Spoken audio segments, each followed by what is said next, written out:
आपका नाम क्या है? मीरा बेग। अच्छा, आप कहाँ से आए हैं? हम सिंध हैदराबाद से। सिंध हैदराबाद पाकिस्तान से। हाँ, पाकिस्तान सिंध हैदराबाद। कब आए हैं आप? हमारे को 6 महीने हो गए। 6 महीने हो गए। 7वां शुरू हुआ, 6 के पूरे हो गए। तो आप वापस पाकिस्तान क्यों नहीं जा रहे हैं? भी हम दुखी हैं, वहाँ हमारे को जीने के लिए अधिकार ही नहीं है, तो हम कैसे जाएंगे? अपने धर्म का वहाँ मान ही नहीं है, तो हम कैसे जाएंगे? क्या मतलब इस बात का? धर्म का मान नहीं, जीने का अधिकार नहीं, कैसे? हमें जीने का ये नहीं है, हमें मुसलमान वहाँ बनाते हैं, हमारा धर्म हमारे से वेस्ट करवाते हैं, गाय खिलाते हैं हमारे को। हम ऐसी कैसी जिंदगी जी?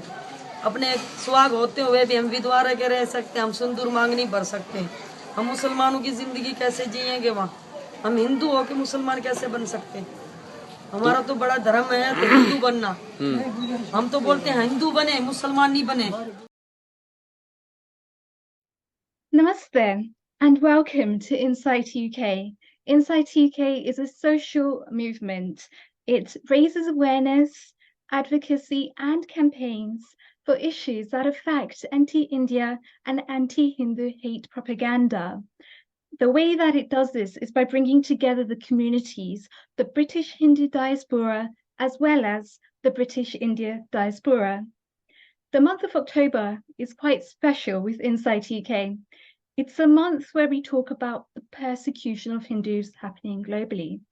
We're going to be running a series of lectures, we're going to be running a series of podcasts where we interview special guests that are really making an impact and doing amazing work in society. Today, I will be joined by Dr. Omendra Ratnuji. Dr. Omendra Ratnuji is the founder of Dharmish Foundation. The Dharmish Foundation is a non-profit organization and it helps Pakistani Hindus and Sikhs to gain refugee status and settle in Bharat through the NGO Nimetkam.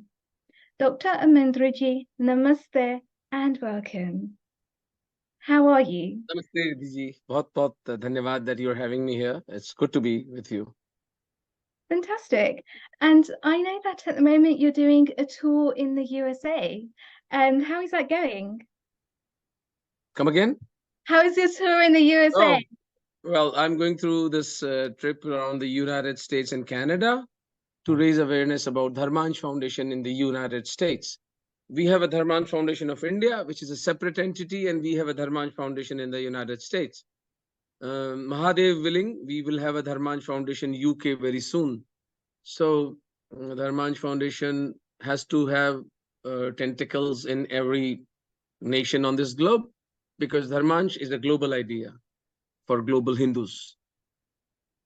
Amazing. And that's such an amazing motive that you have, an amazing mission that you have. I'd love to know more about what inspired you on this path. What inspires me is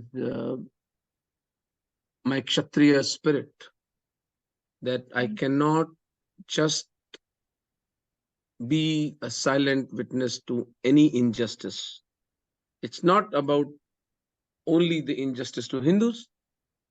I would speak up. It's just there in me, it's nothing to be proud of. I'm not boasting about it. It's just who I am. So even as a child, I remember I used to in my school, if somebody would be bullying anybody, I was a very, very weighty person, always a weighty child. So I would use my weight to help the underdog. Now that came very naturally to me, but over the years, as I saw the Shahbano case, how the entire nation was bullied by a community to annul the Supreme Court judgment. It's never happened in the civilized world. I saw the Indian state capitulate to this political mafia masquerading as religion. Then I saw the Ram Janmabhoomi movement taking shape, and I was very heartened that Hindu Samaj is not dead. We still have that. We still have it in us to reclaim our lost glory and our lost land, our devas, our pride. Then I saw the Bamyan Buddhas being blown to pieces by an evil ideology after proclaiming it to the world. And nobody came to save those 1400-year-old monuments, those beautiful statues of Buddha. In the land of Buddha, some evil people blew the Bamyan Buddhas and reduced it to rubble in full world view. Right. So I realized that the world itself is paralyzed. As to quote Nicholas Taleb, one of my favorite, Nassim Nicholas Taleb, he says that the intolerant minority always wins. Yeah. So this here was the intolerant minority winning against the the the, the paralyzed majority. They went on with their lives, and such beautiful monuments were destroyed. Then, of course, 9/11 shook my consciousness, and an oft-repeated argument which fell on its face on that day was that, and they do it because they are not educated, they do it because they are deprived. Every single person who did 9/11 was educated, a graduate, a postgraduate, or a doctorate in American universities. So that myth has no ground. It's all false propaganda. Then 26/11, the attack on Mumbai, and then I realized something needs to be done. The Hindu Samaj has to be activated. In 2009, I met a Pakistani Hindu doctor, Dilip, who told me about the unimaginable atrocities 1 crore Hindus of Pakistan were suffering just for being Hindu. That's it. They were not people who were breaking the law. They were not violent folks. They were simple people born in Hindu faith. And that was their sin. That was their fault in that society. So being in Rajasthan, it gave me an opportunity to help these Hindus who were gradually coming to Bharat. Initially, I helped them with money, but then I realized that this is too big a project, and money itself alone is not going to do the thing. Fortunately for us, Shri Narendra Modi ji put this issue in the election manifesto in 2014, and then it became very easy for people like us to work. And then we started our NGO Nimittekam. Nimittekam is a Sanskrit word taken from the Bhagavad Gita, where we say that we are the Nimitta of Shri Krishna. So anybody who aligns with Nimittekam should be under no illusion that he is the one who's doing the work. The work is being done through him. The work is of Shri Krishna. It's not Omendra, Ratnu, or anybody else for that matter. My And I younger think brother that Jay. is so beautiful as well, because the Hindu Dharma bases itself on Dharma Rakshati Rakshita. Those that protect Dharma, Dharma protects it. But yet, on the other side, we see the Islamic view, which is that can rape and murder ever be religious activities? I mean, we see loads of atrocities that are happening within society, and yet it's justified on the name of jihad. How? Can you please shed some light on that? I avoid talking about them because whatever they do is in front of the whole world. You don't need an Omendra Ratnu to educate you about the kind of evil that is heading towards us.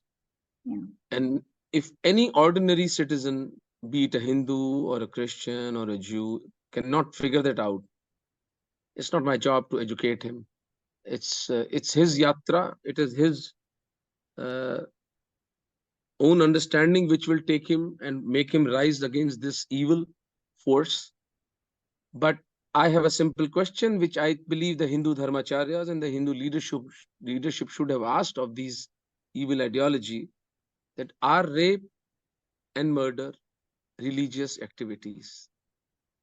I don't want a broad-based debate here. I don't want to go into theology. I have a very simple question. If rape and murder are religious activities, then everything is kosher. And if not, then let's come to the civilized table. Let's deal with this evil as evil instead of giving it euphemisms like all of them are not like this, he is not like that, there is a lack of education. Look, we made them suffer. Cut that out. We have to be methodical. We have to be honest We have to be very honest with ourselves, and then we can approach this problem head on. But my thing is that what are what is the Hindu Samaj up to? How long will we keep quiet about the sacrifice of our daughters? How long will we keep quiet about 1 crore Hindus of Pakistan being exterminated right under our watch? This is happening on our watch. This is not something like Maharana Pratap's struggle or Maharana Sanga's or Chhatrasal or Nandvansh of Odisha, or the Kakatiyas of Andhra or the Solankis of Gujarat. This is happening in the 21st century, right when we inhabit this globe. And according to Sanatan Hindu Dharma, the principle of karma, we all are part of this papa karma. Yes. We will all pay for this papa karma. We will all be cursed to the 8th narka if this is the kind of plunder of tiny, small girls who are like flowers.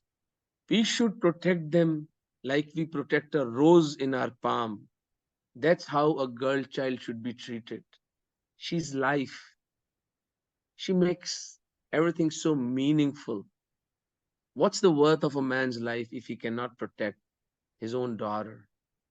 If a Samaj cannot protect its daughters, it should be exterminated.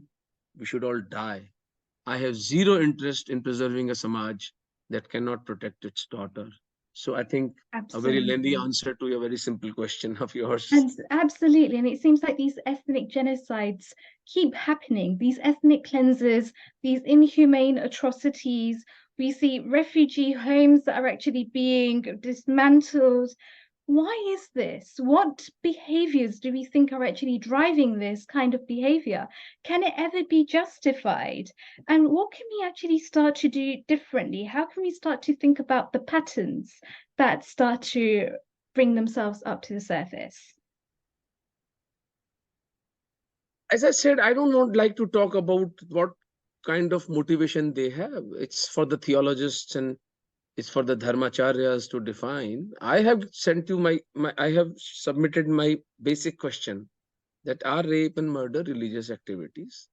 So what prompts them is something for the people of academia, the comparative religion, if we can call this a religion, for them to decipher. My thing is Hindu survival. My thing is that my Hindu brothers and sisters and my Hindu children are suffering for being Hindus. And being a Hindu, I have gained so much from Hindu Dharma, be it in terms of my money, be in terms of my personality, be it in terms of my interactions with my family, be in my social interactions with my circle, be it in terms of my spiritual leanings, be it in terms of my meditation, be it in terms of my intellectual prowess, which could be quenched only by the Upanishadic wisdom. So I am a child of Sanatan Hindu Dharma. Right. I and I live in the glory of that Hindu Dharma. So to me, any action that weakens Hindu Dharma is an attack on my Dharma, and I need to counter it.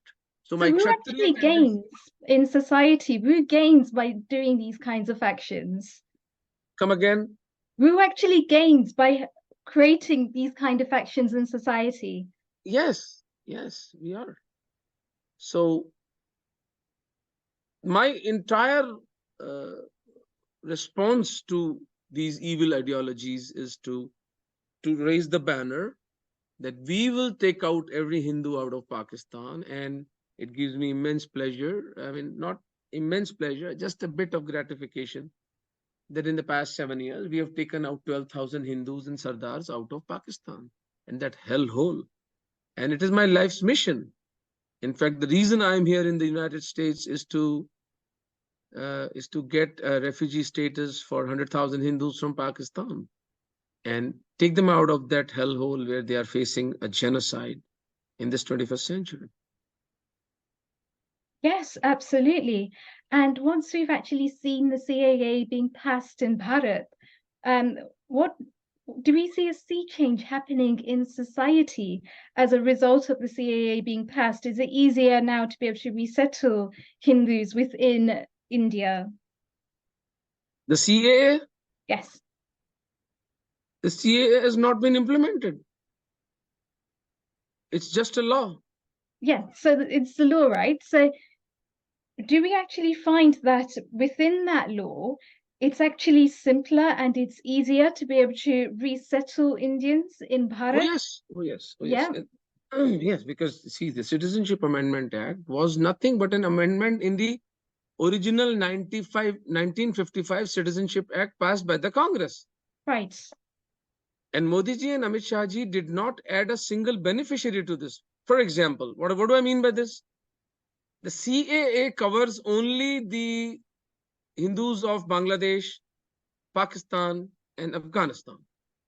Yes. If Modi ji had a bias, he could have added the Hindus of Sri Lanka as well, Mhm. because Hindus of Sri Lanka are also facing issues. But no, the Bhutanese Hindus are also being persecuted. They were never included in the CAA is specific to the undivided Bharat of before 1947.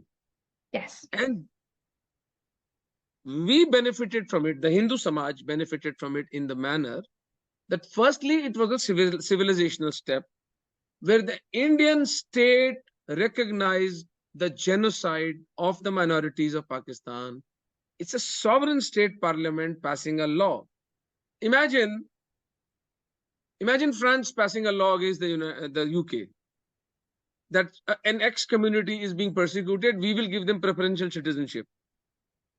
Yeah, There would be war. there would be. There would be war between France and the UK. But here we have a shameless people.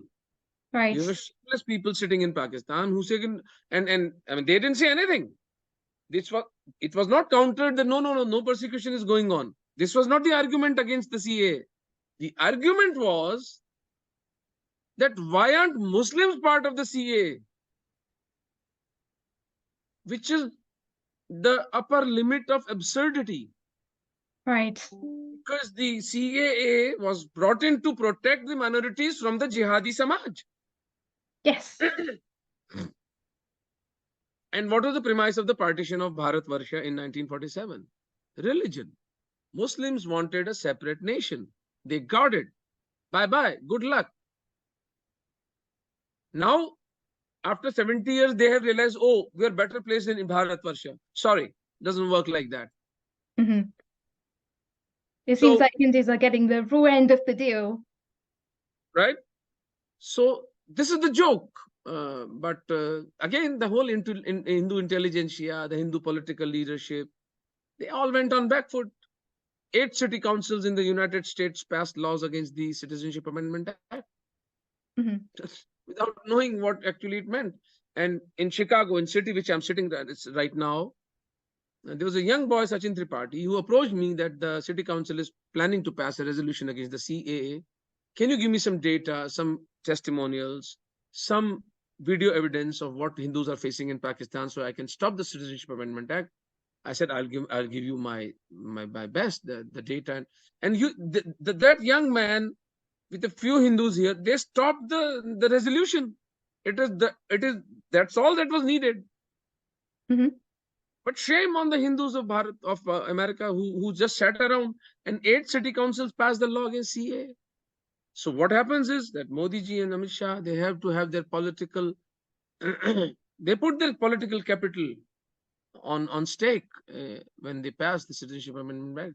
But the Hindu Samaj just didn't respond. Right. And the Islamic Samaj, they set up Shaheen Baghs, Jahangir Puri riots happened, the entire globe went ballistic against the CAA.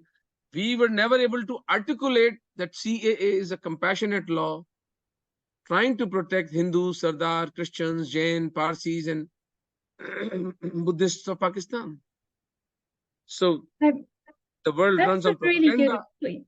Yeah, so Propaganda. how can we actually explain to somebody that the Breaking India Forces is an existential threat, not just to the Hindu Dharma, but also to the Hindu Samaj more widely? Uh, Well, breaking India forces being a threat is again, this is a question. Do I need to articulate it? I mean, the Panch Makkars, the Mullah, missionary, media, Marxists, and the Macaulay Putras, the Hindus who are themselves born as Hindus, but because of the Macaulay education, they hate Hindu Dharma because they Right. don't know Hindu Dharma. They have Yes. no idea what Sanatan Hindu Dharma is, and They they're say it's charmed by it, colonialized version. right? So the breaking India forces are ideologies who need numbers, and the numbers will come from the Hindu Samaj, 1.2 billion Hindus globally. And since we do not have a central economic core funding system like our enemies have, we do not have the leadership. Our leadership is coming up with pedestrian arguments, Right. pathetic arguments. They are not even ready to protect us from these evil ideologies and instead come up with such absurd comments like Mohammadi Hindu, DNA same. I have no idea what they want to prove by saying these kind of things. So the Hindu Samaj has no funding, no leadership, no program, no plan to counter this onslaught. So average Hindu is busy in his life, making his ends meet, making his children educated, giving his every month installments, occasional Bollywood movie, occasional cricket match. So that's what a Hindu has been reduced to. Whereas in the enemy camp, every single one of them is a soldier Mhm. because that's how they are conditioned. Their madrasas teach them, their schools teach them Hindu hatred in Pakistan, and they are well-oiled, well-funded killing machines. So breaking India forces will eventually hit every Hindu sitting everywhere. Those Hindus who do not care about Sanatan Hindu Dharma will simply buckle up and they will just wind up and convert. But I have a faith that at least 50% of Hindus will fight back. And it is those Hindus that I'm addressing. Um, um, जलते घर को देखने वालों, उसका छप्पर आपका है, उसके पीछे तेज हवा है, आगे मुकद्दर आपका है, उसके कत्ल पर मैं भी चुप था, मेरा नंबर अब आया, मेरे कत्ल पर आप भी चुप हो, अगला नंबर आपका है. Very well. If the hairs of Chanakya, if the hairs of Bhartrihari, if the hairs of the Upanishads, the Hindu Samaj cannot figure out this simple linear truth, then one Omendra Ratnu cannot save them. One Riddhi Vyas cannot save them. Then they have to have some divine Mahadev's kripa, and which I think has come with internet, that at least Riddhi Vyas and Omendra Ratnu are talking. So the good news is, even if we awaken 1% of Hindu Samaj, that's 1 crore, 10 million Hindus. So if we are able to integrate them economically, if we are able to send them the narrative, if we are able to put that in the brains that their very existence is under threat, then the pushback will begin. Yes. So Utto Jago Hindus against the psychological poison that is happening. And Dharmansh Foundation plays a pivotal role. Dharmansh Sorry, Foundation. Dharmansh Foundation plays a pivotal role in these activities as well. And how do you actually help the persecuted Hindus to resettle in Bharat? And what are some of the beautiful projects and some of the beautiful activities that you're doing? Wow. So the moment a Pakistani Hindu decides to migrate to Bharat, he calls up our team in Jaipur or Jodhpur or Jaisalmer. And our team does a preliminary amount of vetting that actually this guy is a Hindu, is related to somebody who's already in Bharat, which village, what community. So once we are satisfied, we find a sponsor for that Hindu. We have to have a sponsor, that is the law. The sponsor is responsible for all the actions that migrated Hindu will do before he becomes a citizen of Bharatvarsha. So you can understand how difficult it is for us to find a sponsor. And then we have to get this file signed by a gazetted officer, that is a government officer of some stature. And then the file goes to the Intelligence Bureau in Delhi, who sends it back to the state to find out the bona fides of the sponsor, whether he has a criminal record or anything. And then this file, if approved, goes to the Indian Embassy in Islamabad. Right. And then we inform this family that now your file has been approved. Go to the Indian Embassy in Islamabad, take your visa, and come to Bharatvarsha. Once they come to Bharatvarsha, we receive them, we take care of them medically, all the vaccinations and all. And we don't have the wherewithal to take care of the food or the stay. We give them to their Samaj. If a Meghwal comes, we give them to Meghwal Samaj. A Bhil comes, we send them to the Bhil Samaj. Incidentally, 90% of the Hindus coming out of Pakistan are scheduled castes and scheduled tribes. So an old Rajput comes, we send him to old Rajput. A Brahmin comes, we send him to the Brahmin Samaj. So to that extent, caste system, the caste is not the right word. The Jati Pratha is a big help to us, because whatever Hindus are coming in, they are taken care of by their Jatis. However, in the long run, if 1 crore Hindus have to be evacuated, something needs to be done by the government of Bharatvarsha to grant them a land, maybe make multiple colonies here and there. We have enough land in Rajasthan. They can be easily rehabilitated, but there is no will. There is nothing happening on that front. We have reconciled to that. We are happy taking out Hindus, as many Hindus as we can. Although even that has stopped now. Earlier, we used to take out 600 to 500 Hindus every month. Now that the Indian Embassy in Islamabad has stopped giving visas, they are giving 30, 40 visas per month. So these are the challenges we face. As far as the other projects of Dharman Foundation are concerned, look, Dharman Foundation is a novel idea where we ask 100 rupees from every Hindu on this globe. Right. So there are 120 crore Hindus. We have very little expectation. 1 crore Hindus give us 100 rupees a month. We have 100 crore rupees. Once we have that, then we will have dedicated people manning different rooms, love jihad, land jihad, legal jihad. We'll have lawyers protecting our boys. We'll have lawyers fighting for our rights. Every Hindu who's killed in the riots or by the Islamists masquerading as some religion in this country, in Bharatvarsha, we give them economic help. For example, in Nuh, there was recently, about a couple of months ago in Haryana, there was this violence where 5 Hindus were murdered. So 3 were home guard policemen. So somehow the government has helped them, but 2 others were forgotten. Shankar Singh Saini, we reached to his home. We gave 11,000 rupees to his wife, who has 4 children. And every month we are giving them 11,000 rupees. So there are 27 different projects Dharman Foundation of India is funding. Some of them are on the website itself, dharmanfoundation.org. There are projects in Uttarakhand. There are projects in Bengal, Kerala, Jaipur, Alwar. So these kind of things that Dharman Foundation of India is doing. Now, Dharman Foundation US has already funded 2 projects in Bengal. Amazing. And our projection in the United States is to get 1 lakh Hindus out of Pakistan into the United States. That's a costly thing. We'll need $1 million. So the target in the United States is $10 per Hindu.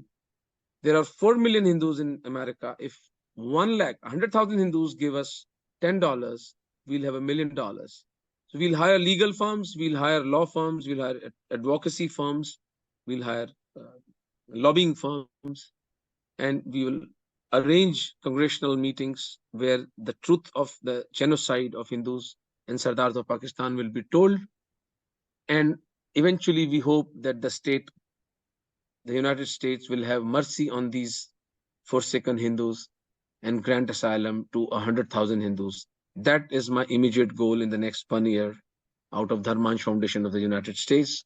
And the website is dharmansh.org.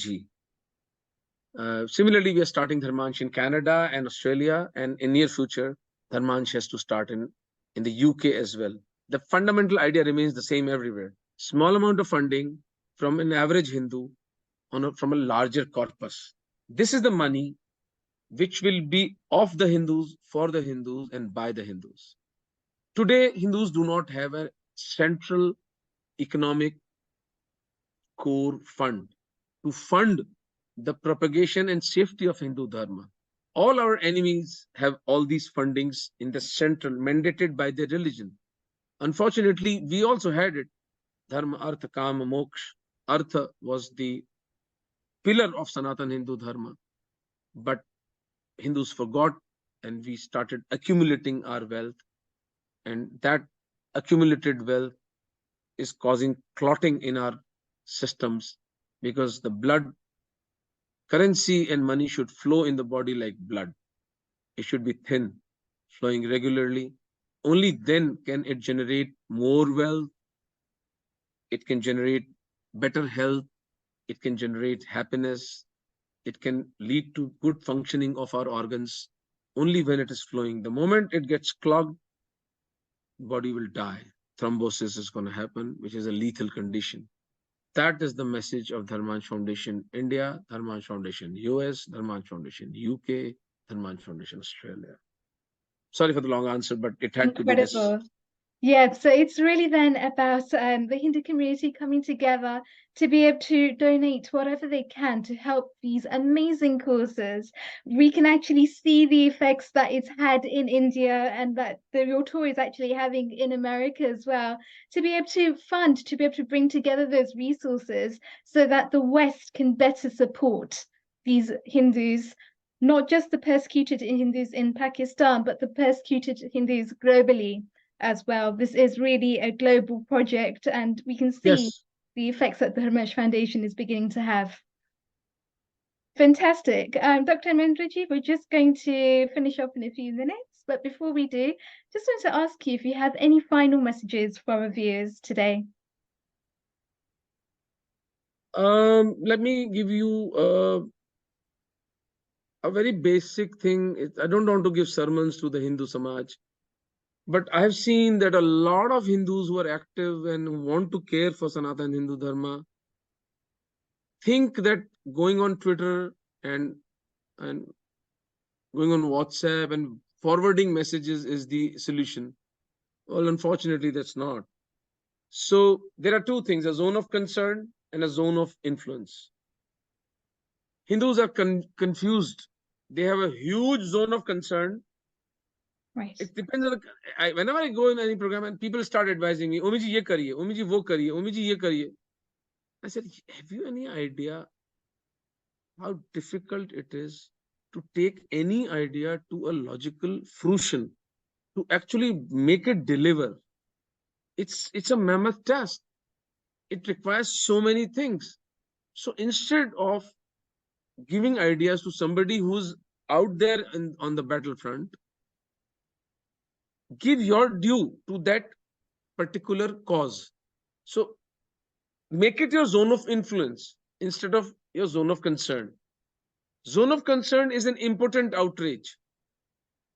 This should happen. There should be a legal cell. There should be this. There should be that. Of course, everybody agrees. How? How do we do that? Somebody has to get down to the ground and start doing it. So keep your zone of concern small. Keep your zone of influence big. Because what's happening is this: you are lost in your zone of concern. You are only adding to your stress. You are graying your hair. You are raising your blood pressure and blood sugar levels and achieving nothing. Whereas, if you take care of your community, your own daughter is indulging in love jihad. अरे उसको तो सच बता दो. Your maid is converted to Christianity and you didn't even know. Your driver, your plumber, उसके कंधे पे हाथ रख के ask him whether he needs any money for his daughter's education. So if you are in your zone of influence, if you can save and protect 5 Hindus, you've done your job. Instead of sitting at your home and fretting about the future of Hinduism and venting it out in an impotent outrage on the social media. That has to change. Lakhs of Hindus on social media are outraging. They should shift focus and instead of a zone of concern, come to the zone of influence. That is my message. Very nice. So it's really about doing the groundwork then, adding the resources, bringing the skills to the table as well, and working together, working in harmony within the Hindu Samaj itself to bring And if out not that Hindu anything else, Dharma. Riddhi, then they can give $10 a month and forget about everything. Yes. Give $10, make your friends, neighbors, your colleagues, your Hindu Samaj, whom also everybody might not know what Omendra Ratnu's Dharman Foundation is all about. But if you come to know, you do your due diligence, and if you're convinced that we are doing the right work, then ask your friends, colleagues, and family to give $10 a month and then forget about it. We will deliver the Dharma. You be in your comfort zone. But if you're not giving $10 a month and simply pontificating, then we better not interact. Don't waste my time. Yes, as the Bhagavad Gita says in Shloka 1, chapter 1, Dharma Kshetra, Kurukshetra, Kshetra, Kshetra. So we do our dharma, but then we also contribute through our karma as well. So Dr. Omendra Ratnuji, thank you so much for taking the time out today to speak to us on behalf of Insight UK. We just want to say well done for the work that you're actually doing with Dharma Foundation and Nimetikam, and keep up the good work. And we are here to support you as well. Thank you Thank you, so Riddhi. much. Thank you so much. Jai Shri Krishna. Jai Shri Krishna, Jai Shri Ram.